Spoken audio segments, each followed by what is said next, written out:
तर नमस्कार मित्रांनो, कशा आहात तुम्ही सर्व. तर मी आता जात होते बाहेर खायला. तुम्ही बघा काय झालं. मला तोपर्यंत सुचणार नाही काहीच. तुम्हाला माहिती आहे का काय झालं. आता मी विचार केला होता की 30 रुपयाचाच खर्च करेन, 30 रुपयाचाच खाईन आणि चुपचाप बसन.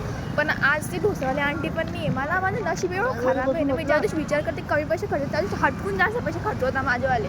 आता मला खूप रडवून गेलं. नाही तर पराठेवाले काकू आहे ना, ढोसावाले आंटी. आता मी काय खायला पाहिजे. आणि मला वाटलं की जाऊ दे, आज टिफिन मागो टिफिन कॅन्सल केलं, टिफिन पण कॅन्सल करून दिलेलं आहे. इतकी तर मॅड आहे मी. मग मला माझं काम आहे सँडविचवरती चालावं लागलं आणि ते खाऊन मला रूमला यावं लागलं. गाईस, आमच्या नाही का एरियामध्ये कोणतं असं मोमोजचं टाका ना, म्हणजे कारण की नाही का इथं असं एक पण छान मोमोज भेटत नाही. कुठं एक भेटायच्या आधी पण त्यांनी पण बंद करून टाकलं, काय माहीत का. बरं मी तर फुल मोमोज लावा आहे. मला इतके मोमोज आवडतात. पूर्ण मोमोजसाठी फिरावं लागतं आम्हाला. तर कोणीतरी टाका यार, कुठंतरी काहीतरी करायचं.